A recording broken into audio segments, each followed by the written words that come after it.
India की top haunted places हैं कौन सी? लाहौर और अमृतसर के घरों में भी कोई ना कोई रूहें होती हैं। दोपहर को भी जाएंगे धूप में, अजीब सा एहसास फील होता है या आपके पैर को कोई खींच रहा है। क्या दोनों के पैरानॉर्मल एक्सपीरियंसेस भी मिलते जुलते हैं? मेरे ऊपर जो उनका का जो ब्लड होता है वो को इस्तेमाल करके अध्ययन सुमन को बांधना चाहते थे। स्पिरिट्स होती हैं, वो अपना मैसेज हमें किस लैंग्वेज में या किस प्रोसेस के थ्रू कन्वे करती हैं? बार बार आपको एक जगह का सपना आ रहा है, मतलब कोई कनेक्शन है आपका। इंडिया में ब्लैक मैजिक की कौन कौन सी रिचुअल्स की जाती हैं? एक माध्यम बन के दूसरी तरफ की रूहों से बात कर सकता हूँ। जैसे उससे वो इत्र की बोतल ली, उसको कुछ एकदम से घबराहट फील हुई। ब्लैक मैजिक और बॉलीवुड का क्या कनेक्शन है आपस में? बॉलीवुड की एक्ट्रेसेस जानबूझ के अपने ऊपर विचक्राफ्ट करवाती हैं जिससे उनकी एज यंग लगे। मुर्दा इंसान की रूहें इंसान से राब्ता कर सकती हैं। ये बात तो आपने कई मर्तबा सुनी होगी, लेकिन आज के पॉडकास्ट में इंडियन साइकिक मीडियम दक्ष कक्कड़ से हमने जाना कि इन बातों की क्या रियलिटी है। इंडिया की टॉप हॉन्टेड प्लेसेस कौन सी हैं? हॉलीवुड और बॉलीवुड की एक्ट्रेसेस फेम और पैसा हासिल करने के लिए कौन सी ब्लैक मैजिक रिचुअल्स इस्तेमाल करती हैं? ब्लैक मैजिक और विच क्राफ्ट में क्या बड़ा डिफरेंस है? और पैरानॉर्मल एंटिटीज आपको किन किन अजीब शक्लों में नजर आ सकती हैं? तो ये सब जानने के लिए आज के पॉडकास्ट को अंत तक जरूर देखें। हमारी ज्यादातर ऑडियंस ने अभी तक चैनल को सब्सक्राइब नहीं किया। अगर आपको लगता है कि अपने पॉडकास्ट के जरिए मैं आपको वैल्यूएबल कंटेंट दे रही हूँ, तो सुनो पॉडकास्ट सुपरनैचुरल को अभी सब्सक्राइब कीजिए। दक्ष, मेरा पहला आपसे ये सवाल है कि इंडिया की हॉन्टेड प्लेसेस के बारे में हम बहुत सारी बातें सुनते हैं। सबसे पहले मैं ये पूछना चाहती हूँ कि इंडिया की टॉप हॉन्टेड प्लेसेस हैं कौन सी? अपने एक एक्सपीरियंस शेयर करता हूँ, then will come down to कि दूसरी इंडिया में कौन सी बड़ी हॉन्टेड प्लेसेस हैं। तो जो मेरा एक्सपीरियंस रहा है, तो पहले मैं थोड़ा सा आपके चैनल के द्वारा बताना चाहूँगा मैं करता क्या हूँ। सो मीडियमशिप का मतलब होता है कि मैं एक माध्यम बन के दूसरी तरफ की रूहों से बात कर सकता हूँ। मैं उनको देख सकता हूँ, सुन सकता हूँ, समझ सकता हूँ कि वो क्या बोल रही हैं, क्या बताना चाह रही हैं। और इसमें ऐसा नहीं होता कि मुझे अपना सिर घुमाना पड़ेगा कि मेरे अंदर कोई आत्मा आ जाएगी और मैं उस चीज़ से लड़ूंगा। ऐसा नहीं होता। मैं जनरली उस चीज़ को लिख लेता हूँ, देख लेता हूँ, सुन सकता हूँ। माने कि मैं एक जैसे कितना एक फिल्म चल रही, एक सिनेमा चल रही, तो मेरे सामने एक मूवी चलती है, तो उस चीज़ को मुझे समझना पड़ता है। उनको वो चीज़ क्या कह रही है, उनकी आखिरी इच्छा क्या है, उस अनुसार मैं उनकी मदद कर पाता हूँ। तो इसमें मैं अपने एक एक्सपीरियंस शेयर करना चाहूँगा कि मीडियमशिप के द्वारा कई बार ये चीज़ें आपको ऊपर भारी कैसे पड़ती है। तो जब मैं अंदाज़ा 11-12 साल का रहूँगा, तो मुझे ना बचपन से याद है कि मुझे बार बार एक पेड़ दिखता था, और मुझे वो पेड़ का ये नहीं याद था क्यों मेरे जहन में बार बार एक ही पेड़ या एक ही जगह, बार बार एक ही सपना आते रहता है। मतलब ऐसा होता है कि हफ्ते में 2-3 बार कई बार ये सपना आ जाता था। तो कहा जाता है ना कि अगर आप कोई पुरानी जगह बुला रही है, बार बार आपको एक जगह का सपना आ रहा है, मतलब कोई कनेक्शन है आपका। इनफैक्ट इससे पहले एक चीज़ बोलूँगा कि जैसे कई बार बोला जाता है कि लाहौर और अमृतसर के घरों में भी कोई ना कोई रूहें होती हैं उनके घर में, और अब एक समा बन चुका होता है कि वो उससे डरती नहीं है। तो एक अंडरस्टैंडिंग हो चुकी थी ना वे कि वो रूहें हमें नहीं कुछ कह रही और हम उन रूहों को कुछ नहीं कहते। तो आई एम श्योर जितना लाहौर में, इस्लामाबाद में, उतना भी अमृतसर में भी ऐसी जगह है। तो जो मैं एक्सपीरियंस शेयर करने जा रहा हूँ वो एक पंजाब का एरिया है, हिंदुस्तान पंजाब का, जो वहाँ पे तलवंडी साहू एक जगह पड़ती है। तो वहाँ पे जब मैं बता रहा था, तो जैसे मैं 11-12 साल का रहूँगा, तो उस समय क्या होता था कि मुझे चीज़ें दिखती थी, बट बचपना होता है या उसको मासूमियत के लिए, तो मैं ना 11-12 साल की उम्र में जब मुझे सपना आ रहा था बार बार, तो मैंने इसको बैक ट्रैक करने की कोशिश करी कई बारी, पर बिल्कुल नहीं याद रहा हुआ क्या है, क्यों ये मुझे सपना आ रहा है, ये इसकी क्या बैक स्टोरी है। तो मुझे ये चीज़ याद आई एक दिन जब मैं अंदाज़ा 24-25 साल का था। मैं अपने दोस्तों के साथ फिर से कहीं घूमने गया। जब मैं घूमने गया तो मुझे एकदम से स्ट्राइक हुआ कि ये पेड़ मैंने पहले भी देखा है। अब बड़े होकर आपको 10-11-12 साल पुरानी बात नहीं याद रहती कि कौन सी जगह है, क्या जगह है। तो उस टाइम मुझे स्ट्राइक हुआ कि ये पेड़ मैं बचपन में भी आया था, और उस टाइम मैं अपने पेरेंट्स के साथ आया था, और वो पेड़ को जब मैंने देखा। यानी ये आप वो प्रोसेस बता रहे हैं जिसे हम डीजा वू भी कहते हैं, या डीजा वू सुना हुआ है हमने वर्ड? जी, डेजा वू कहते हैं। और मुझे एक फीलिंग आई कि जैसे मेरे अंदर साथ कोई चीज़ कनेक्टेड है, जिसे कहते हैं ना कॉलिंग आती है। तो मुझे वो जब मैंने पेड़ देखा था बचपन में भी, मुझे कॉलिंग आई थी कि मतलब कोई चीज़ है, जो एहसास है, जो मुझे कह रही है कि तुम मेरे से बात करो, तुम मेरे से बात करो। तो उस चीज़ को बात क्या करवानी थी, वो चीज़ बेसिकली मुझे पकड़ना चाह रही थी। अब वो पकड़ना क्यों चाहते हैं? क्योंकि उनको होता है कि हमारी कोई आखिरी इच्छा सुने, हमारी जो रूह हमारी फंसी हुई है, आप उसमें हमारी मदद करें। तो जब मैं वो वापस उस पेड़ पे गया तो मेरे को स्ट्राइक हुआ कि पेड़ मैंने पहले तो देखा है, पर उसकी बैक स्टोरी जब मैंने रिकलेक्ट करी तो मेरे को स्ट्राइक हुआ कि मैं अपने पेरेंट्स के साथ यहाँ पे पहले भी आया था और ये पेड़ ने मुझे कॉल करा था कि मतलब ऐसा लग रहा था जैसे कोई चीज़ मुझे जकड़ रही है, कुछ कनेक्ट कर रही है और मेरे अंदर से कोई चीज़ बाहर निकालना चाहती है कि तुम बस मेरे साथ रहो। अच्छा, तो अब ये बचपन की चीज़ तो याद रहती नहीं है, बट उस पेड़ को जब मैंने देखा तो मेरे को स्ट्राइक हो गया कि यहाँ कुछ गड़बड़ है। अब मेरे सारे दोस्त मेरे साथ थे और आपको पता है दोस्त जब साथ में होते हैं तो उनकी अपनी मस्ती साथ में होती है। तो उसने क्या करा मेरे साथ, मैंने उसको बस बोला कि यार मुझे ना यहाँ कुछ गड़बड़ लग रही है, तो कुछ यहाँ से चलते हैं। तो अब उसने ना मजाक में बोल दिया कि पेड़ को हम जा रहे हैं, ये ना 5 बजे आएगा, तुम इससे तब बात कर लेना, अभी जाने दे इसको। अब उसकी ये एक लाइन बोली मुझे इतनी भारी पड़ी, क्योंकि क्या हुआ, वो पेड़ को तुमने एक कंसेंट दे दिया, एक मतलब अपना एक बात बोल दी कि हाँ जो आप मुझे कर रहे हो मैं आपके साथ या बातचीत करने के लिए रेडी हूँ। अब इसमें क्या हुआ, हम आते अपने कमरे में वापस आ गए और हमने सोचा था कि कल अगले दिन वहाँ से बाहर निकलना है क्योंकि हमने आगे जाना है। अब हम सुबह गाड़ी ऑन करें, वो गाड़ी ना ऑन हुए। सुबह दूसरे दोस्त को बोला कि तुम चल रहे हो, तो कहते हैं नहीं मेरी बहुत तबीयत खराब है, कि मुझे ऐसा लग रहा है उल्टी आ रही है, मतलब ऐसा लग रहा है कि जैसे खून की उल्टी आने वाली है। तो तब मैंने अपने दोस्त को बोला कि जो तुमने बोला है अब उसको हमें इंटेंशन को कंप्लीट करना पड़ेगा। और जैसे तैसे करके मैंने अपने गुरु से बात करी, उनसे पूछा कि इसका क्या प्रॉब्लम है, हम इस चीज़ से कैसे कवर करें, कैसे बाहर आए। तो फिर उन्होंने बोला कि जो रूह को तुमने कमिटमेंट कर दी है अब उससे तुम्हें कंप्लीट करना पड़ेगा, उससे पूछना पड़ेगा कि वो क्या चाहती है, क्योंकि या तो तुम पूछते नहीं, या तो अब तुमने पूछ दिया है तो तुम्हें अपनी बात को पूरा कंप्लीट करना पड़ेगा। तो यहाँ पे ये चीज़ बड़ा ध्यान रखना पड़ता है कि अगर आप कोई दरख्त देखते हैं, कोई बरगद का पेड़ देखते हैं, पीपल का पेड़ देखते हैं, तो उस पर कभी भी मजाक मत करके आओ, कभी उसको चैलेंज मत करो कि भैया तुम हो तो मुझे दिखाओ। क्योंकि कई बारी ना जैसे स्टूडेंट एज में भी होता है कि मैं देखता हूँ मुझे तो कब्रिस्तान में कभी कोई एहसास फील नहीं होता। आई एम श्योर आपके ऑडियंस के साथ भी कुछ ना कुछ ऐसा रहा होएगा। पर क्या होता है वो चीज़ें ना उस समय बिल्कुल आपको अफेक्ट नहीं करती, पर अंदाज़ा 5, 10, 20 साल के बाद वो रूहें आपको धीरे धीरे एकदम से जकड़ना शुरू करती हैं। तो जो जकड़न होती है जिसे हम बंदिश बोलते हैं, कोई जिन आ गया या कोई चुड़ैल आ गई, वो चीज़ें आपको ओवर द ईयर्स आपका जकड़न लेयर्स कम करती जाती है। मानिए आपके आसपास एक बॉडी की ऑरा है, तो ऑरा को डिस्कम्फर्ट करके छोटा छोटा कर जाती है, तो आपको ऐसा लगता है बंदिश हो रही है, मुझे डिस्कनेक्शन फील हो रहा है, मुझे डिस्कम्फर्ट फील हो रहा है। तो ये चीज़ें ये समझना बड़ी ज़रूरी है कि वो कॉलिंग आज 20 साल के बाद भी मुझे आज भी वो सपना आता है, मुझे आज भी वो चीज़ें महीने में एक आध बार या 6 महीने में एक आध बार फील होता है कि मुझे आज भी वापस जाना है, या मैं वापस गया तो मेरे साथ आज क्या होएगा। तो मेरे भी जहन में एक समझ में आ गई कि अब इसके ज़्यादा किसी से पंगा नहीं लेना है, किसी को अननेसेसरी चुनौती नहीं दे के आनी। ओके, स्पिरिट्स के साथ कनेक्ट करना पॉसिबल है ये तो आपने बता दिया, लेकिन प्रोसेस क्या होता है, और जो स्पिरिट्स होती हैं वो अपना मैसेज हमें किस लैंग्वेज में या किस प्रोसेस के थ्रू कन्वे करती हैं? जैसे मैं कह रहा था कि जब मुझे कोई रूह दिखती है, अब इसमें वो चुड़ैल है, जिन है, या वो कोई हमारे जैसे पितृ होते हैं या जो पूर्वज होते हैं, जो मतलब जा चुके हैं, हमारे माता पिता या फरिश्ते जिसे हम बोलते हैं, वो एंजल जैसे उनको इंग्लिश में बोल दिया। तो जो एंसेस्टर सोल होती है वो आपको कभी भी डराती नहीं है, वो बेसिकली ज़्यादा से ज़्यादा आपकी टेंशन चाहती है। तो वो आपके घर में कोई चीज़ गिर सकती है, टूट सकती है, या आपको बार बार एक इशारा फील होएगा।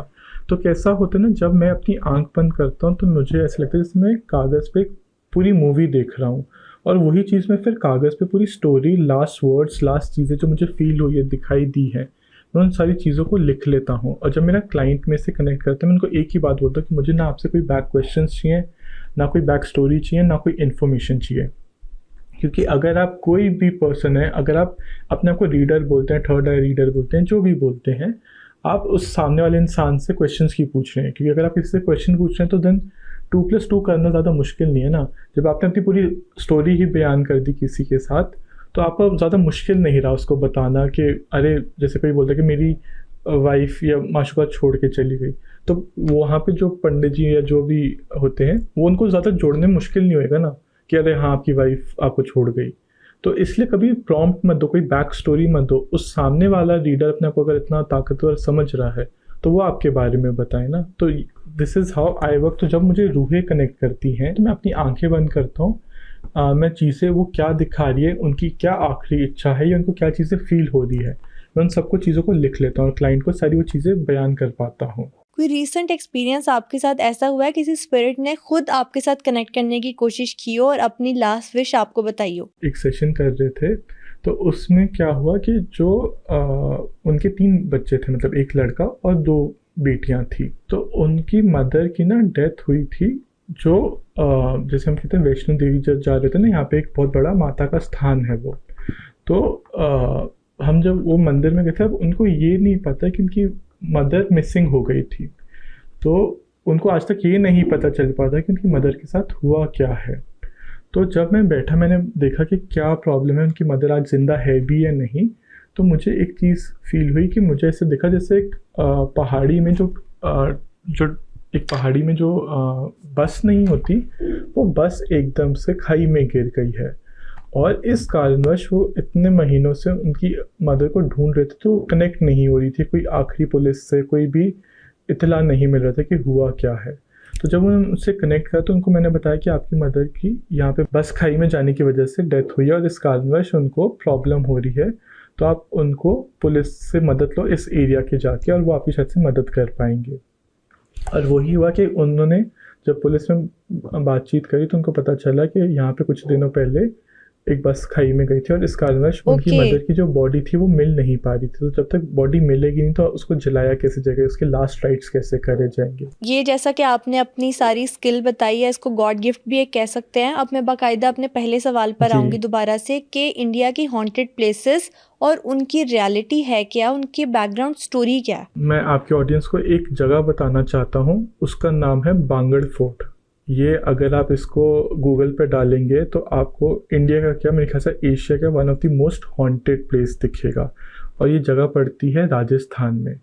तो बांगड़ फोर्ट की कहावत क्या है कि आज भी वैसे भी 6 बजे आर्कियोलॉजिकल सर्वे ऑफ इंडिया, जो पूरी वर्ल्ड में इनफैक्ट सर्विस करती है, तो आर्कियोलॉजिकल सर्वे का एक ब्रांच है जो 6 बजे के बाद वहाँ पे कोई नहीं जा सकता। उस फोर्ट में पूरी अब वॉलिंग कर दी गई है और उसके अंदर जैसे ही कोई पैर रखता है वहाँ पे सिक्योरिटी गार्ड्स हैं, तो कोई अंदर जा नहीं सकता। यानी ये इंडिया की सबसे हॉन्टेड प्लेस है। आज से 500 साल पहले तक ये इतना हॉन्टेड जगह नहीं थी। तो इसकी स्टोरी में क्या था, वहाँ पे एक जो रानी थी, उनका नाम था रानी रत्नावती।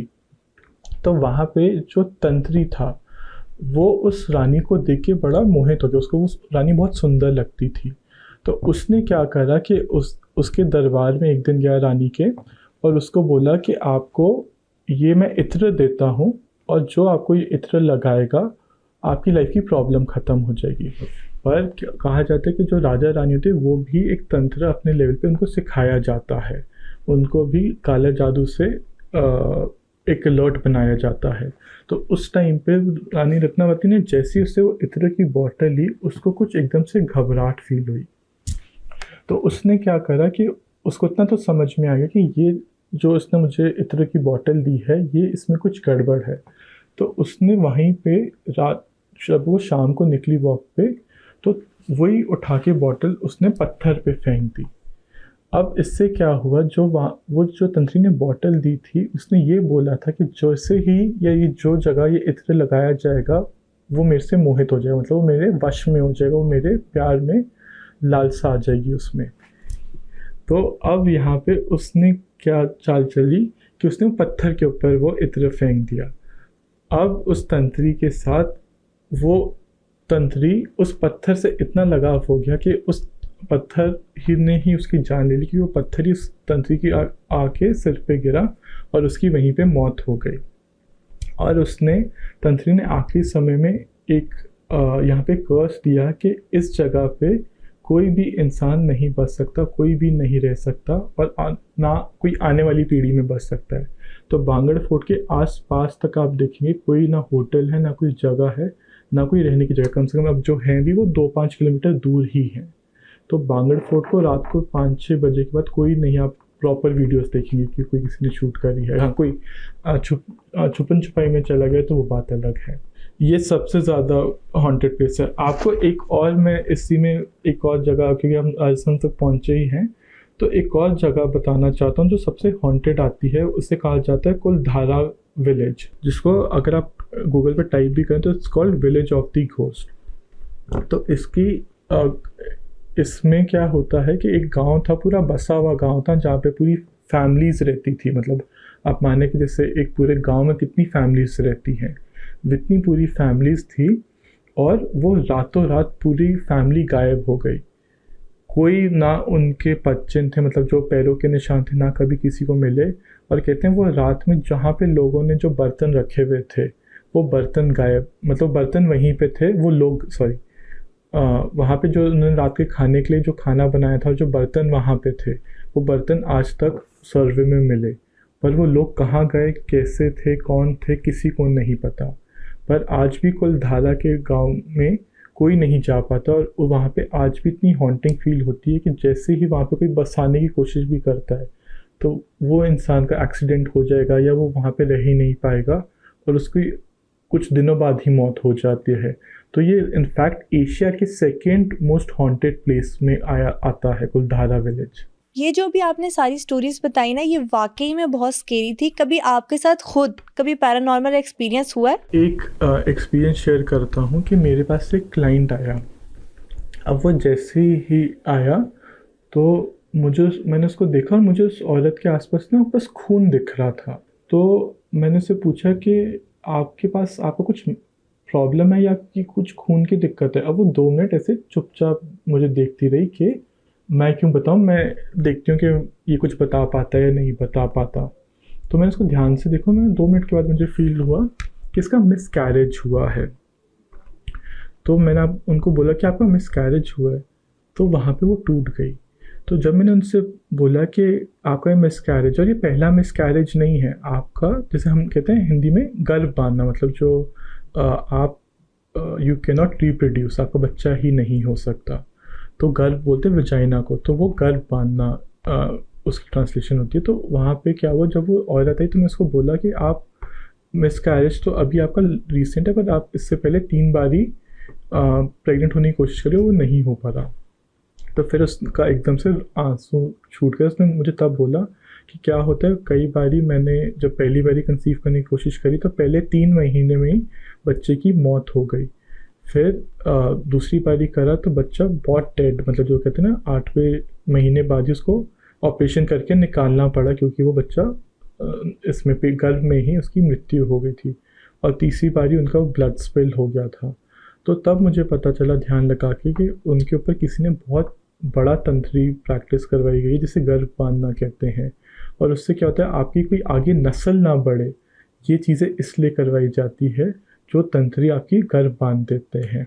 अभी आपने अपनी पिछली स्टोरी में ब्लैक मैजिक का जिक्र किया। मैं ये पूछना चाहती हूँ कि इंडिया में ब्लैक मैजिक की कौन कौन सी रिचुअल्स की जाती हैं? देखिए, ब्लैक मैजिक जो है वो कोई धर्म को, कोई जगह को या किसी को इंसान से मैटर नहीं करता, वो इंटेंशन से मैटर करता है। देखिए, जब आप कोई बोले ना ब्लैक मैजिक है, तो मतलब किसी ने आपको जानबूझ के एक हर्ट या कोई जानबूझ के पीड़ा देना चाह रहा है। अब मैजिक का मतलब क्या हुआ, कोई अनएक्सप्लेनेबल या मतलब किसी चीज़ का कोई अनएक्सप्लेनेबल या उसका कोई लॉजिक ना हो। ब्लैक का यहाँ पे बेसिकली मतलब क्या है, उसकी इंटेंशन बताई जाए। जैसे वाइट मैजिक होता है तो वैसे ही ब्लैक मैजिक होता है। तो आपको पहले में, चाहे वो पाकिस्तान है, चाहे वो हिंदुस्तान है, या वो कोई दुनिया जान की कोई जगह है, पहले आप समझिए, अगर आप डरेंगे तो लोग आपको और ज़्यादा डराएंगे। क्योंकि अगर आपको कोई बोलते हैं ना आपके ऊपर ब्लैक मैजिक है, आपके ऊपर कोई जिन है या आपके ऊपर कोई चुड़ैल है, आपको घबराना नहीं है। क्योंकि अगर आप घबराए तो सामने वाला तो उस बात का और ज़्यादा फ़ायदा उठाएगा, पहली बात। और कहा जाता है ना कि ये कभी अंबानी को या कभी इनके बच्चों को क्यों नहीं पकड़ते, गरीब के बच्चों को क्यों पकड़ता है। पर एक चीज़ यहाँ पे मैं बताना चाहता हूँ कि ब्लैक मैजिक का मतलब होता है इंटेंशन जो इंसान की ख़राब है। अब black magic is the output, माने आपने ब्लैक मैजिक को एक अफेक्ट देख रहे हो, पर इसके तौर तरीके बहुत हो सकते हैं।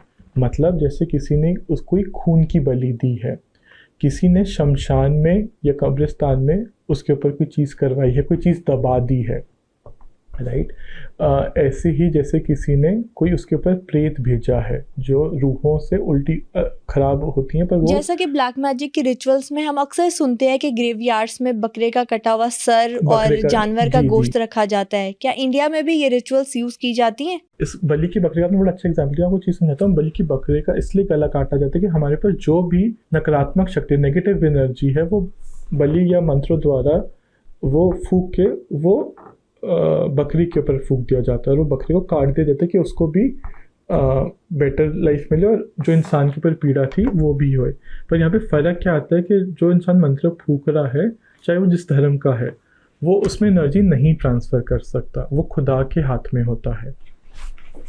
तो यहीं पे मैं एक चीज़ समझाता हूँ कि ब्लैक मैजिक एक आउटकम है, इसका इनपुट बहुत अलग हो सकता है। मतलब किसी ने आपके ऊपर विच क्राफ्ट करा हो सकता है, किसी ने कोई ब्लड मैजिक करा हो सकता है, किसी ने आपके घर में कोई चीज़ दबाई हो सकती है, किसी ने कोई आपको पूरी जनरेशन को नस्ल को पूरा कर्स दे दिया है, या आपके ऊपर किसी ने कोई ऐसा जादू टूना फूका है। और यहाँ पे मैं एक बात बताऊँ, जो हमारे सिर्फ हिंदुस्तान या पाकिस्तान में ही ये दिक्कत नहीं है, अगर आप यमन जाए, रशिया जाए, रोमानिया, बुल्गारिया जाए, आप वहाँ पे देखेंगे वहाँ पे भी बहुत ज़्यादा काले जादू का साया होता है। जो हम कहते हैं शैतानी ताकतें वहाँ पे भी इतनी ही पावरफुल होती हैं, बस वहाँ पे जनरेशन या नाम बदल गए हैं। तो ये चीज़ का फ़र्क है। पर ब्लैक मैजिक कोई दरार या कोई चीज़ नहीं देखता, वो इंसान को देखते कि उसकी इंटेंशन क्या थी। इनफैक्ट मैं यहाँ पे एक एग्जाम्पल के द्वारा समझाना चाहता हूँ। बॉलीवुड में ये चीज़ बहुत करवाई जाती है। अक्सर ना हम सुनते हैं कि ब्लैक मैजिक जो एलीट क्लास है वो बहुत ज़्यादा अब करने लग गई है और इन्वॉल्व होने लग गई है इसमें। बॉलीवुड एक बहुत बड़ी इंडस्ट्री है, लॉलीवुड से भी ज़्यादा बड़ी। तो ब्लैक मैजिक और बॉलीवुड का क्या कनेक्शन है आपस में? यहाँ पे बहुत काले जादू का और ब्लैक मैजिक करवाया जाता है। और यहाँ पे कैसे ना, देखिए, जिसकी जेब में 100 रुपये होएगा वो 100 रुपये का मैजिक करवाएगा, जिसकी जेब में लाखों होंगे वो लाखों का मैजिक कराएगा। तो वो औदा जितना बढ़ते जाता है, वो लोगों की चीज़ें करवाने की क्षमता भी बढ़ जाती है। तो वहाँ पे भी बॉलीवुड में भी बहुत ज़्यादा डार्क मैजिक करवाया जाता है। आपने सबसे पहले देखा अभी सारा अली खान की एक वीडियो वायरल हुई थी जहाँ पे कोई उसको पोक करके जा रहा था। तो ये चीज़ें बॉलीवुड में करवाया जाता है। इनफैक्ट एक चीज़ आपको बताता हूँ कि अभी मैं नाम नहीं ले सकता, पर बॉलीवुड की एक्ट्रेसेस जानबूझ के अपने ऊपर विचक्राफ्ट करवाती हैं जिससे उनकी एज यंग लगे, और वो जानबूझ के इसमें ब्लड मैजिक करवाती हैं कि ब्लड से उनकी जो चेहरे पे कहते हैं ना नूर है, वो ज़्यादा यंग दिखते हैं। तो ब्लैक मैजिक बहुत प्रेवलेंट है। तो ये चीज़ें, चाहे वो यहाँ का, तो मैं बता सकता हूँ। अगर मैं पॉलिटिशियंस की बात करूँ तो यहाँ पे एक पूजा होती है जो बगलामुखी की होती है। तो शत्रु माने जो एनिमी है आपके सामने, जो भी पॉलिटिक्स में खड़ा है सामने, वो आपसे ना जीत सके, तो वो अच्छे इंटेंशन से वैसे, पर वहाँ बगलामुखी का जाप होता है। तो जब भी कोई कोर्ट केस चल रहा था, कोई भी सरकारी गवाह होता है, या वो आपसे ना जीत सके, तो बहुत सारे पॉलिटिशियन बगलामुखी का जाप भी वहाँ पे करवाते हैं। कुछ र्यूमर्स और कुछ आर्टिकल्स हमने पिछले कई अरसे में काफ़ी बार सुने, जिसमें एक सुशांत सिंह राजपूत का केस है, जिनमें जो उनकी गर्लफ्रेंड थी रिया, उनको टारगेट किया गया कि वो ब्लैक मैजिक करवाती थी, और उन्होंने काफ़ी ज़्यादा पैसे जो हैं 3 करोड़ प्लस जो पूजा है उसके लिए दिए, या ब्लैक मैजिक के पर्पस के लिए उनकी अकाउंट से ट्रांजैक्शन हुई। इसी तरह से कंगना रनावत है, उनके बॉयफ्रेंड ने मीडिया पर आकर इंटरव्यूज़ दिए कि कंगना उन पर ब्लैक मैजिक करती हैं। तो इसकी क्या रियलिटी है? मैं इसलिए आपसे पूछ रही हूँ क्योंकि आप वहाँ पर रहते हैं और हम तो इंटरनेट पर ये सारी बातें सुनते हैं, लेकिन एज अ साइकिक मीडियम इन बातों की क्या रियलिटी है? सबसे पहले मैं जो मतलब रिपोर्टेड है, ये तो काफ़ी आप आर्टिकल्स में पढ़ेंगे, बॉलीवुड जर्नल्स में पढ़ेंगे, ऑनलाइन ही पढ़े, कि अध्ययन सुमन ने कहा था कि कंगना रनावत मेरे ऊपर जो उनका जो पीरियड का जो ब्लड होता है, मेंसेस जो बोलते हैं इंग्लिश में, वो पैड को इस्तेमाल करके अध्ययन सुमन को बांधना चाहते थे। और कहा जाता है कि वो आज तक ये चीज़ें करवाती है। तो बहुत सारे आप टैबलॉइड से बहुत ज़्यादा इंटरनेट पे देखेंगे कंगना रनौत के बारे में काफ़ी मैजिक के बारे में और उसको ब्लैक मैजिक से जोड़ा जाता है। इनफैक्ट जो कंगना रनौत है वो पहाड़ी है, मतलब हिमाचल के एरिया से रहती है और कहा जाता है वहाँ का जो ब्लैक मैजिक, जो पहाड़ी मैजिक होता है वो तोड़ना बड़ा मुश्किल होता है। तो जहाँ तक बात रही अध्ययन सुमन की और कंगना रनौत की, यहाँ पे तो आप बहुत सारे आर्टिकल्स पढ़ेंगे। वहाँ पे अध्ययन सुमन ने, इनफैक्ट उनके फादर शेखर सुमन ने तक ये बात बयान करी है कि जो मेरा बेटा है उसका सक्सेस नीचे जाते गया है और दूसरा पर्सन जिनकी हम बात करें उनकी सक्सेस बढ़ती गई है। तो ये चीज़ अब जिनका भी नाम लें, जहाँ तक देखिए बात रही रिया चक्रवर्ती की और सुशांत सिंह राजपूत की, उसका जितना मुझे बयान है, सबसे पहले सुशांत सिंह राजपूत यहाँ पे एक बहुत बड़ी हस्ती है। आज भी लोग उनके जाने के बाद उनको याद करते हैं, दिल से याद करते हैं। जो सुशांत सिंह राजपूत की केस में बहुत सारी चीज़ें करवाई गई थी, उस बेचारे का एक मेंटल स्टेटस, एक दिमागी तौर पे उनको हर्ट करने के लिए, उनके दिमाग की शक्ति को कंट्रोल करने के लिए, क्योंकि वो बहुत बड़े एक फनकार थे, not just as an actor. उनका जो साइंस में जो बेंड ऑफ माइंड था वो बहुत ज़्यादा, क्योंकि वो एस्ट्रोनॉमी के बारे में बुक्स पढ़ते थे या चीज़ें पढ़ते थे। तो ऐसे इंसान के ऊपर चीज़ें करवाना जो एक फ़नकार हो, खुदा का बंदा हो इन अ वे, जिसको अपनी कला पे आती है, कला जिनको बहुत अच्छे से बयान करनी आती है, तो लोग अक्सर चीज़ें करवाते हैं। और जो ऐसी अनटाइमली डेथ हो जाए तो आई एज्यूम कि वहाँ पे बहुत चीज़ें होंगी जो बिहाइंड द सीन होती है। और कैसे ना 3 करोड़ भी बहुत छोटा अमाउंट हो जाता है, क्योंकि किसी की आपको मृत्यु करवानी है तो ये चीज़ें एक बार ही नहीं है, बार बार करवाई जाती है। पर मैं यहाँ पे किसी का नाम नहीं ले रहा, बट एक चीज़ बता रहा हूँ कि फनकार को कैसे चढ़ाया भी जाता है, उतारा भी जाता है। इसी केस में एक चीज़ और बताता हूँ, जैसे हनी सिंह ने अभी ऑन रिकॉर्ड्स बोला था कि बैलेंसियागा एक ब्रांड है कि उसके बिल्कुल भी कपड़े ना पहनिए, बिल्कुल भी आप चीज़ें ना पहनिए, क्योंकि वहाँ पे बच्चों की एक्सप्लॉयटेशन होती है।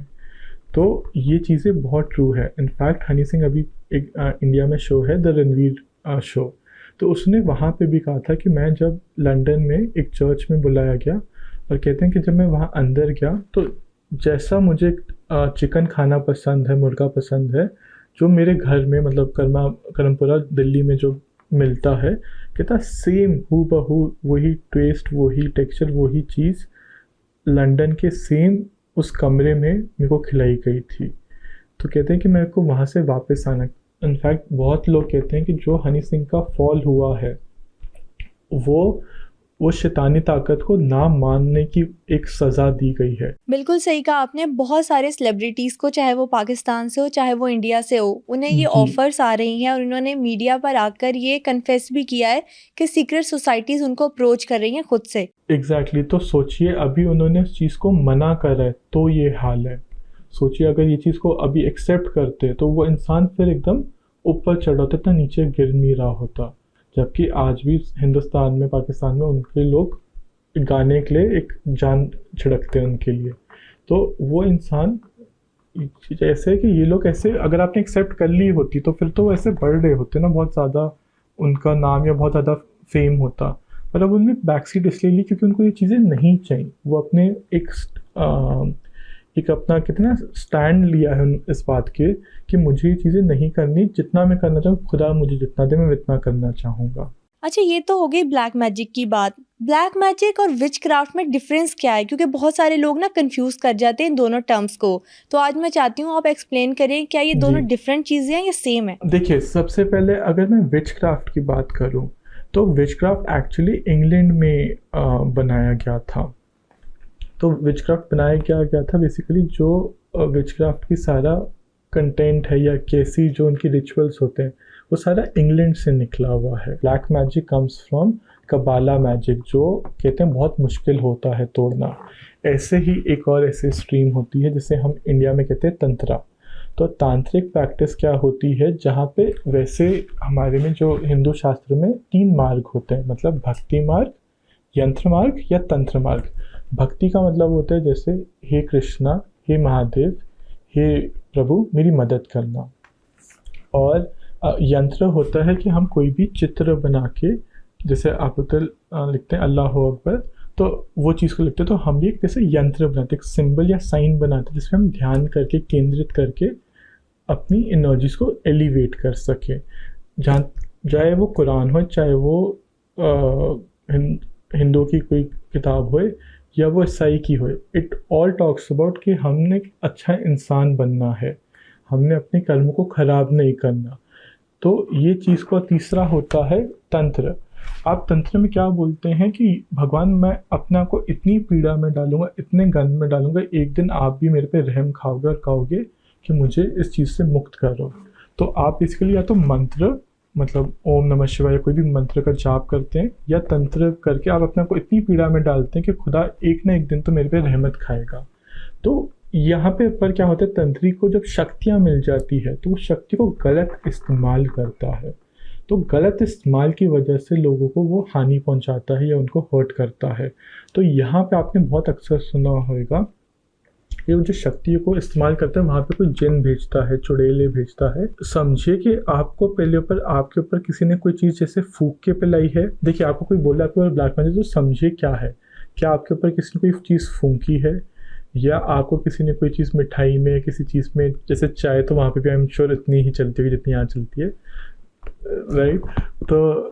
तो चाय के लिए कोई चाय में कोई चीज़ फूक के पिला दी, मतलब कोई उसने आपको कोई भस्म दी और उसने वो चाय पिला दी, या आपकी कोई कब्रिस्तान में कोई चीज़ जैसे कोई कपड़ा या कोई बाल या कोई चीज़ दबा के आया है, या इसका एक अलग तरीका हो सकता है कि आपके नाम से किसी ने कोई बलि दी है। यानी आपका मतलब कि जादूगर ब्लैक मैजिक के लिए एंटिटीज जिन्हें हम जिन्नात कहते हैं, चुड़ैल कहते हैं या भूत प्रेत कहते हैं, उनका इस्तेमाल करते हैं। कब्रिस्तान में आपके नाम से कोई हांडी चढ़ाई है तो मतलब वो वहाँ पे जो भी प्रेत आत्मा या जो भी चुड़ैल या शाकनी या जिन है वो वहाँ पे उस इंसान को अफेक्ट करे। तो ये समझना बहुत ज़रूरी है कि आपको वो एनर्जी किस फॉर्म में अफेक्ट है, क्योंकि जब तक आप कोई नब्ज नहीं पकड़ पाएंगे, आप सिर्फ प्रॉब्लम को सोचते रह जाएंगे या अंदाज़ा लगाते रह जाएंगे कि आज मुझे बुखार इसलिए हुआ है। पर अगर आप नब्ज पकड़ेंगे तो समझ पाएंगे कि मुझे प्रॉब्लम ठीक कैसे करनी है। अच्छा, नेक्स्ट मेरा आपसे ये सवाल है कि किसी इंसान की बॉडी को किसी एंटिटी ने पोजेस कर लिया, अब इंडिया में या हिंदुइज्म में क्या रेमेडी की जाती है उस इंसान को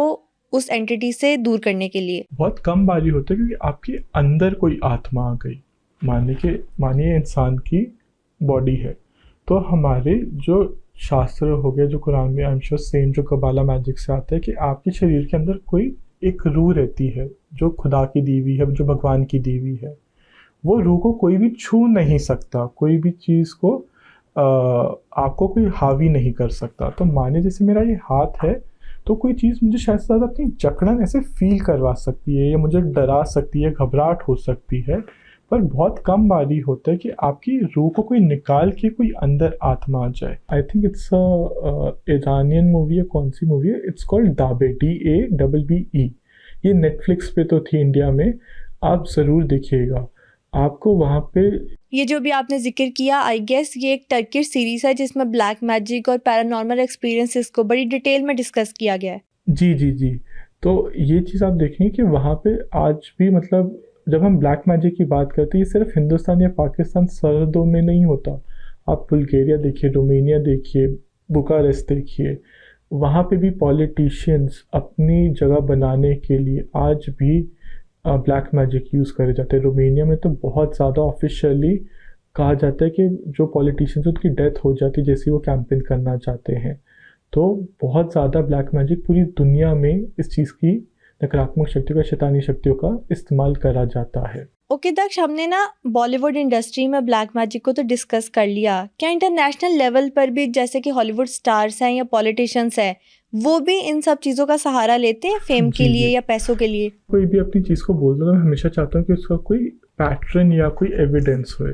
तो यहाँ पे अगर हम कार्डेशियन फैमिली की बात करें तो आप देखोगे जो भी इंसान उन लोगों से जुड़ा है, किम कार्डेशियन से या उनकी बहनों से जो भी जुड़ा है, वो इंसान या तो पागल हो गया है, अगर हम या वो एकदम गरीब हो गया। जैसे हम कान्ये वेस्ट की बात करें तो वो इंसान एकदम मतलब टॉप पे होते हुए आज सबसे नीचे समा पे पहुंच गया है। ट्रेविस स्कॉट की बात करें तो वो इंसान एकदम नीचे स्तर पे आ गया है। और ऐसे ही किम कार्डेशियन की जो एक्स पर्सन रहे, इनफैक्ट उनकी फैमिली के साथ जो जुड़ा है उनका एकदम नरकों पे एकदम स्तर गिरा ही है। उनका जो एक मुकाम था दुनिया में सबसे नीचे जाते ख़त्म हुआ है। तो कहा जाता है कि एक जो कार्डेशियन फैमिली है पूरी कर्स्ड है। ऐसा ही मैं एक एग्जांपल देता हूँ हॉलीवुड से। आप देखेंगे कि आजकल जब ये म्यूज़िक अवार्ड फेस्टिवल्स होते हैं तो वो कोई भी पर्सन हो, वो कौन जीतता है, चाहे वो आर्टिस्ट है या नहीं है, वो हमेशा बियॉन्से को वो करते हैं, थैंक यू करते हैं। तो चाहे वो टाइलर स्विफ्ट है, वो कान्ये वेस्ट था, या जब वो कंट्रोवर्सी हुई तो हर बार बार वो बियॉन्से को, चाहे उसमें ना म्यूज़िक आर्टिस्ट है, ना कोई डायरेक्टर लेबल है, ना कोई उसका लेबल रिकॉर्ड है, पर आप देखेंगे बियॉन्से को हर कोई बार बार ही नाम ले रहा है या थैंक यू दे रहा है, क्योंकि इनको कहा जाता है ये नकारात्मक शक्ति या शैतानी ताकतों के राजा, या हम कहते हैं ना मास्टर होते हैं। तो इनफैक्ट इल्यूमिनाटी का जो सिंबल होता है उसमें यही बोला जाता है कि आप जहाँ पे जाएंगे आपको हमारा चिन्ह बार बार दुनिया के सामने दिखाना पड़ेगा, हमारा नाम करना पड़ेगा। तो ये जब कॉन्ट्रैक्ट होता है, इनफैक्ट जो पॉल वॉकर है, कहा जाता है कि आज भी पॉल वॉकर और माइकल जैक्सन या प्रिंसेस डायना जिंदा है और ये इसी सोसाइटी के पार्ट बन गए हैं। और ये सिर्फ जानबूझ के पब्लिक आई के सामने, इनफैक्ट बहुत बड़ी वीडियोस देखी गई है कि माइकल जैक्सन आज भी कहीं पेरिस में या कहीं घूम रहे थे। जैसे कि अभी आपने बोला अमृतसर और जी, लाहौर का एक कनेक्शन है आपस में, तो क्या दोनों के Absolutely. पैरानॉर्मल एक्सपीरियंसेस भी मिलते जुलते हैं? जब एक आप लाहौर के घर की बात करें, अमृतसर के घर की बात करें, तो आप हमेशा पाएंगे कि वो ना इन आत्माओं से, रूहों से डरती नहीं है।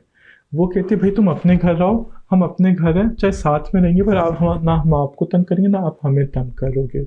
तो जो लाहौर की गलियां या जो अमृतसर का जो एक बेसिक कल्चर है, चाहे खान पीने का, रहने का, आप देखेंगे ज़ुबान का, बहुत सिमिलर है। वो इसलिए है क्योंकि वहाँ की जो एक तौर तरीका है, वहाँ पे आज भी आप अमृतसर की गलियाँ देखेंगे या लाहौर की गलियाँ देखें, आप हमेशा देखेंगे कि आपके कोई ना कोई घर में एक आत्मा रहती है।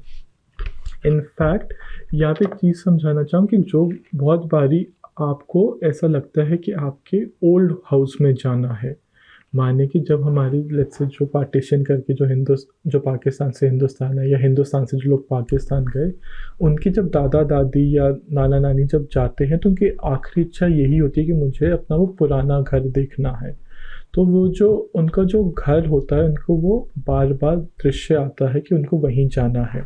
उनकी आप हमेशा देखिए आखिरी ज़ुबान या आखिरी इच्छा ही यही होती है। तो कैसा होता है कि आज मानिए कि आज वो 4 मंजिला घर भी बन गया है, तो जब वो लेट्स से किसी की दादी है, तो वो जब वो घर जाएगी तो उसके समय पर जैसे एक घर था, खेत थे, उसको वो घर वैसे ही दिखेगा और उसकी वो आखिरी इच्छा वैसी ही पूरी होएगी। इनफैक्ट यहाँ पे मैं जलियांवाला बाग का एग्ज़ाम्पल बताना चाहता हूँ कि जब वो जलसा जिसे हम बोलते हैं, वहाँ पे सारे 13 अप्रैल को जब जलियांवाला बाग अमृतसर में वो चीज़ हुई थी, तो सिर्फ हिंदू भाई बहन नहीं पर मुस्लिम भाई बहन भी सारे एक चीज़ के साथ जुड़ के मदद कर रहे थे। तो कहा जाता है कि आज भी उनकी जो जनरेशन है, मतलब वो जो जनरेशन उसमें 1945 में हुआ, 50s में हुआ, आज भी जो उनकी पीढ़ियाँ दर पीढ़ियाँ हैं, आज भी उनके बच्चों को वो बार बार चीज़ सपने में आती है, या वो एक बार वहाँ गए तो आज भी उनको चीज़ें कनेक्ट होती हैं।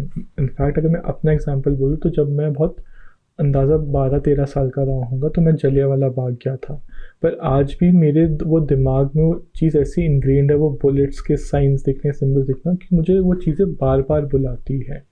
और वो सिर्फ मैं नहीं, बहुत सारे लोग हैं जिन्होंने अपने दादा दादी से किसी से सुना होगा कि उनको आज भी अपने पुराने घरों का सपना आता है, क्योंकि वो आपको बार बार चीज़ें बुला रही होती है। पर यहाँ ये समझना बड़ी ज़रूरी हो जाता है कि वो नकारात्मक शक्ति है या वो पॉजिटिव शक्ति है। इसी में एक हॉन्टेड जगह का बताता हूँ जिसका नाम है जमाली कमाली। ये दिल्ली में ही है और कहते हैं कि ये पहले एक सूफी सेंट थे जो औरंगज़ेब के टाइम पे एक खुदा की इबादत करते थे, और वो इबादत में इतने मशरूफ़ हो गए थे कि वो भूल गए थे कि दुनियादारी भी कुछ होती है। तो उसी समय जब उनकी मृत्यु होने से पहले उनका ही एक डिसाइपल, लोग कोई बोलते हैं, कोई उनका एक लवर बोलते हैं, पर एक ऐसे ही जोड़ेदार थे कमाली। तो जो कमाली थे उनके बारे में कुछ नहीं बयान करा गया, पर आज भी ये 1500, मेरे ख्याल से 1526 में, if I am not mistaken, इनकी ये कब्र बनाई गई थी। और आज भी लोगों को ये रूहें फील होती है, वहाँ पे जिन फील होता है। और कहा जाता है कि जहाँ इसको जो भी 6-7 बजे के बाद जाता है उसको घबराहट फील होती है। एंड आई एम श्योर ये सिर्फ हिंदुस्तान की बात नहीं है, पाकिस्तान में भी ऐसे बहुत सारी जगह होगी जहाँ पे आप मस्ती में तो वहाँ चले जाते हैं, पर आपको मे बी 15-20 साल बाद अंदाज़ा पता चलता है कि यहाँ पे जिन थे, यहाँ पे चुड़ैल थे, या यहाँ पे कोई नकारात्मक शक्ति थी। लास्ट पर मैं आपसे ये पूछना चाहती हूँ कि कभी आपने खुद किसी तो एंटिटी को देखा हो, और अगर देखा है तो किस शक्ल में देखा है? तो मैं पहले, जैसे हमारे यहाँ पे होता है यक्ष, यक्षनी, चुड़ैल, पिशाचनी, तो मैं एक एक करके डिस्क्राइब करते जाता हूँ। अगर हम बात करें यक्षनी की, या जो होती है, इनका मेल पार्ट को बोलते हैं यक्ष और फीमेल को बोलते हैं यक्षनी। ये क्या होता है, जैसे आपने बोला, जैसे बोलते हैं ना फॉलन गॉड्स या फॉलन एंजल, तो ये एक खुदा के बंदे थे जो अपनी राह से बट के और इनको कर्स कर दिया गया। तो जो उनके पास शक्तियाँ तो थी, पर क्योंकि अब वो नर्क के दरवाज़ों पे चले गए तो उनकी बुरी शक्तियाँ का इस्तेमाल होता है। तो जब भी वो आपके साथ होंगी तो आपको कोई चीज़ सुनाई होगी, दिखाई देगी, या लस्ट फील होगी। तो इनको हम इन शॉर्ट बोलते हैं कर्स्ड गॉड या गॉडेसेस। तो जैसे हम एक बात करते हैं कि फॉलन एंजल लूसीफर की बात करते हैं, तो ये भी एक सेम चीज़ के कॉन्सेप्ट पे है कि जो भी देवता जो भगवान से कर्स हुए, जिन्होंने अपनी शक्तियों का गलत इस्तेमाल करा, वो बनती है यक्षनी।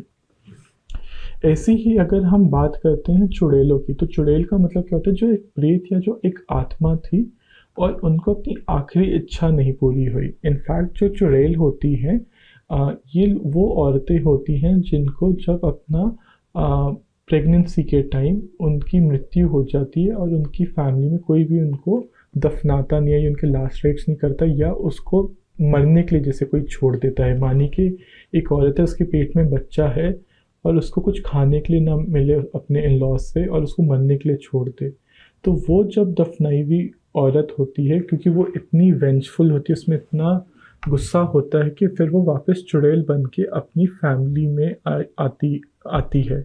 और आप अक्सर देखोगे कि पंजाब, लाहौर की साइड पे चुड़ैलों का गांव में बहुत ज़्यादा जिक्र होता है, क्योंकि ये वो आत्माएं हैं जिनको जानबूझ के दफना दिया या मरवा दिया, या उनकी आखिरी इच्छा नहीं पूरी करी गई। तो इसलिए भी इस्लाम में जो औरतों का एक प्योरिटी है, बहुत प्योर माना गया है, और हिंदू धर्म में भी बहुत प्योर माना जाता है कि ये औरतों को बहुत हमें रिस्पेक्ट करना होता है। तो ये चीज़ों को, चुड़ैल जो होती है वो जिसको आपने ज़िंदगी भर तड़पाया और आखिरी क्षण भी उसकी आखिरी इच्छा पूरी नहीं करी, या उसका जो बच्चा होने वाला था वो छीन लिया और उसका खून कर दिया, तो वही प्रेते या रूहें जाके बाद में चुड़ैल बनती है। और अगर हम बात करें पिशाचनी की, तो पिशाचनी क्या होती है, वो मतलब इसी स्तर पर आप नीचे नीचे जाते जाते, तो वो भी चुड़ैल और यक्षनियों से आगे होती है, और वो आपको एकदम जैसे कहते हैं ना पागल कर देना, या एकदम ऐसी असुर राक्षसी ताकत जो आपको आपकी अगर साथ में जुड़ जाए तो लिटरली आपकी मृत्यु जब तक नहीं होती वो आपके ऊपर अफेक्ट करती रहेगी, और वो चीज़ आपको इतना अंदर से खाली कर देगी कि आप अपना दिमागी संतुलन ख़राब कर देंगे। आपको कुछ समझ में नहीं आएगा आपकी लाइफ में चल क्या रहा है, आपके लिए सब कुछ ब्लैंक होगा। मतलब एग्जाम्पल में समझाऊँ तो एक इंसान के दिमाग में आता है ना, मुझे मैं अच्छा इंसान नहीं हूँ, मैं कुछ काम नहीं कर रहा, मैं कुछ पैसे का लॉस कर रहा हूँ, तो वो लॉस करवाओगे, वो आपके चीज़ों में घर में लड़ाई होएगी, ऐसा माहौल बना दिया जाएगा कि आप अपना ही गला खुद काट लेंगे, ये आप अपना खुद कत्ल कर लेंगे, आप दूसरे को ऐसी हानि पहुँचाएंगे कि आप अपना सुसाइड कर लेंगे।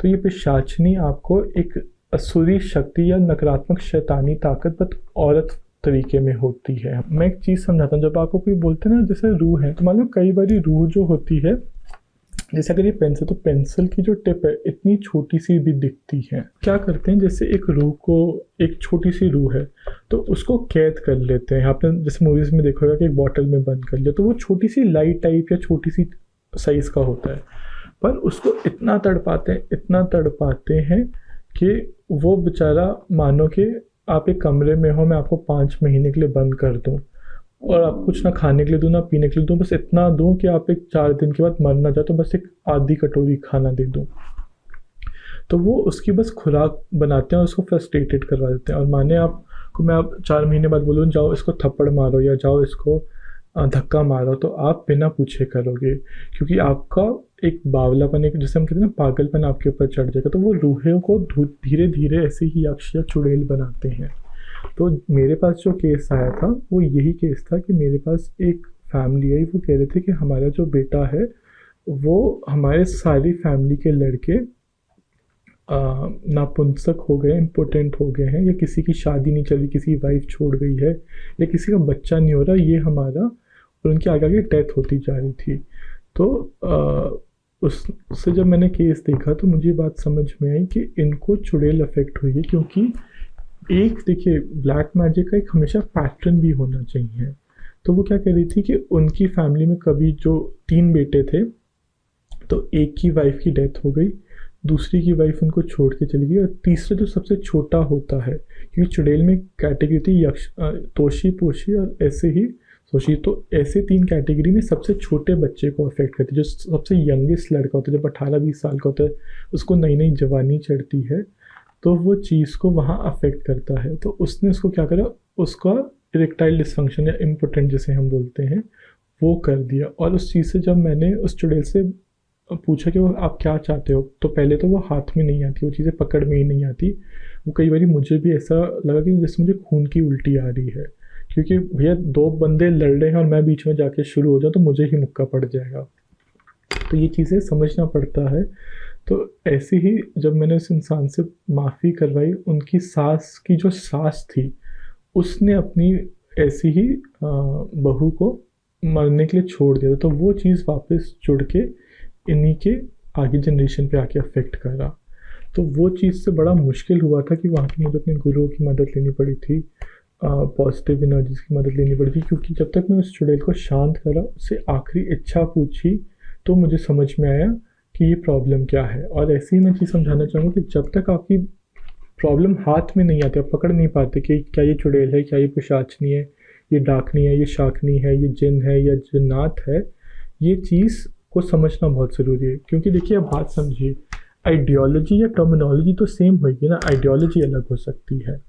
मीनिंग अगर आप किसी पंडित के पास जाते हैं माने, तो आप क्या बोलेंगे कि ये चुड़ैल है, ये शाकनी है, ये डाकनी है। पर आप ऐसे ही किसी काली कम इल्म वाले के पास जाते हैं तो उसको जिन जिनात बोल देंगे। तो जनाब पेंसिल तो पेंसिल रहेगी ना, वो उसके उसकी टर्मिनोलॉजी कैसे चेंज हो सकती है धर्म अनुसार। तो क्योंकि जब तक आप उस चीज़ को पकड़ नहीं पाओगे, आप वो दूसरे को वो करेंगे।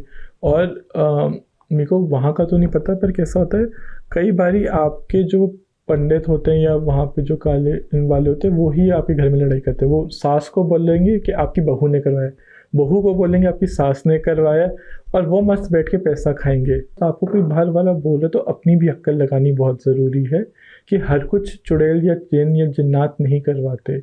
और जिन्नात ना बहुत 100 में से 2-5 लोग ही भेज पाते, क्योंकि फिर वो बहुत ही ऊंचे पैदान के होंगे, वो नॉर्मल इंसान नहीं घूम रहा होगा, वो आपको इतनी आसानी से इंस्टाग्राम पे गूगल पे नहीं मिलेगा।